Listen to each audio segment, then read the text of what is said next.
welcome to Polstalk, Polbis Talk Talk. Hari ini kita bakal ngebahas apa sih? Hari ini kita bakal ngebahas kayak kenapa sih Gen Z itu lebih mementingkan harga dibandingkan kualitas dalam membeli sepatu. Yuk kita bahas bareng-bareng. Gen Z itu mendominasi seluruh pengguna internet, sehingga kesadaran politik mereka itu menentukan arah demokrasi dan juga bisnis.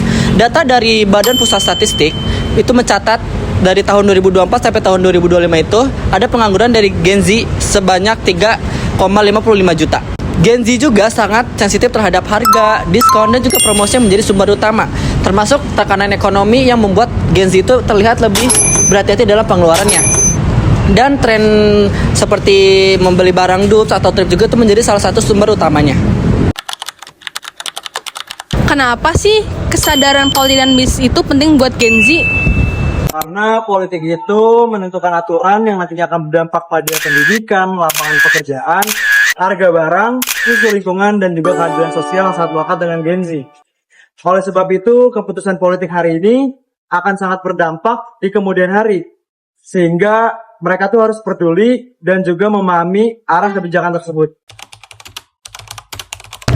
Bisnis berperan dalam memberikan pekerjaan, sumber penghasilan, dan inovasi untuk Gen Z. Selain itu, bisnis juga membantu Gen Z untuk mencapai kemandirian finansial, melewati karir dan konsumsi. Jadi, politik dan bisnis itu sangat penting buat Gen Z. Kenapa? Karena politik itu menentukan bagaimana arahnya mereka. Sedangkan bisnis itu menjadi sarana bagian dari caranya bekerja, finansial, dan seiring berkembangnya zaman. Kira-kira framework apa aja ya bakal kita pakai?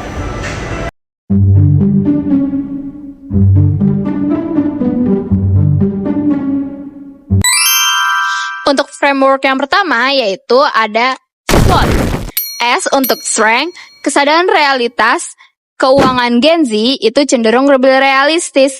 Jadi, banyak dari mereka yang masih mahasiswa dan pelajar. Otomatis mereka harus lebih berhati-hati untuk mengatur keuangannya. Jadi mereka memilih sepatu dengan harga terjangkau agar mereka bisa membeli kebutuhan mereka yang lainnya. Selanjutnya, W untuk weakness. Daya tahan sepatu rendah karena Gen Z terlalu fokus pada harga sehingga mengabaikan kualitas.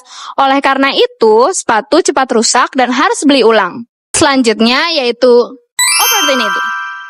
Brand lokal, harga terjangkau dan berkualitas. Perilaku Gen Z itu membuat brand lain menawarkan produk-produk lokal dan berkualitas untuk dijual ke Gen Z.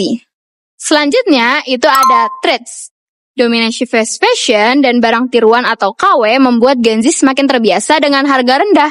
Oleh karena itu, Gen Z lebih mementingkan harga rendah dibandingkan barang yang berkualitas. Yang kedua, framework kedua itu adalah pastel, di mana dalam politik itu kebijakan impor itu sudah masuk ke dalam Indonesia dengan mudah. Yang kedua itu adalah dalam ekonominya. Dalam ekonominya, di mana Gen Z itu ekonominya itu sedang pas-pasan, maka dengan mudah Gen Z itu mencari fast fashion yang statement dibanding investasi jangka panjang.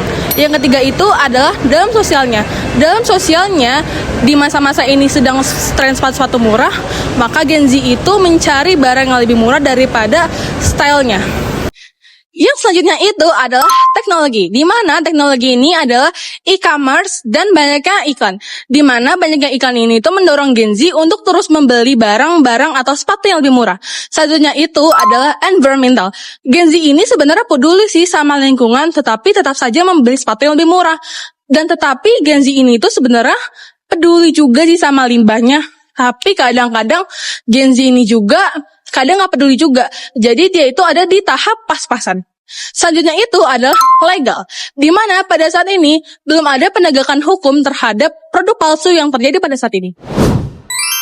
Untuk framework yang kita pakai yaitu Porter 5 Forces. Variabel pertamanya yaitu threat of new entrants. Kita kalau mau bikin brand sepatu itu sekarang tuh gampang dan juga nggak harus mahal. Makanya jualan online pun juga sekarang gampang. Oleh karena itu banyak sepatu baru yang murah yang bermunculan. Variabel kedua yaitu bargaining power of buyers. Sekarang tuh Gen Z gampang banget ngebandingin harga dengan cepat dan juga pilih mana sih sepatu yang paling murah. Untuk variabel ketiga yaitu ada bargaining power of supplier. Karena sekarang banyak banget bahan-bahan yang murah dan juga gampang dicari. Ditambah kita tuh juga bisa gonta-ganti supplier dengan gampang. Variabel keempat yaitu ada threat of substitute.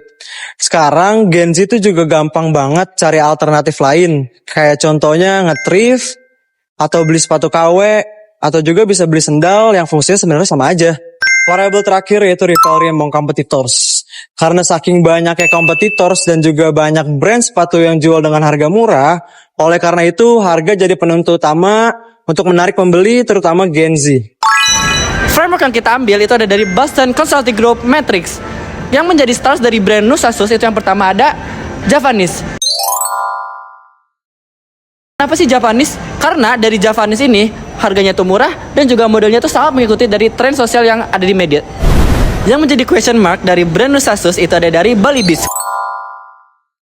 Kenapa Bali Beats? Karena Bali Beats itu kualitasnya dan daya tahannya itu lebih baik dan harganya itu dianggap tanggung karena tidak murah dan juga belum premium. Yang menjadi cash cow dari brand Nusasus itu ada Sumatra Speed. Kenapa Sumatra Speed? Karena modelnya itu sederhana, harganya itu relatif murah dan mudah ditemukan. Yang menjadi dogs dari brand Nusasus itu ada dari Papua Heart. Kenapa Papua Heart? Karena harganya itu mahal, tidak sesuai budget, dan juga modelnya itu kurang fleksibel untuk ganti-ganti gaya. Kesimpulannya itu, Gen Z sangat dipengaruhi oleh politik dan juga bisnis. Karena keduanya itu sangat mempengaruhi harga barang, terus juga lapangan pekerjaan, dan gaya hidup di tengah pengangguran yang tinggi. Kunci kesuksesan produk itu tawarkan kualitas yang terjangkau via e-commerce dan medsos untuk menarik perhatian dari Gen Z.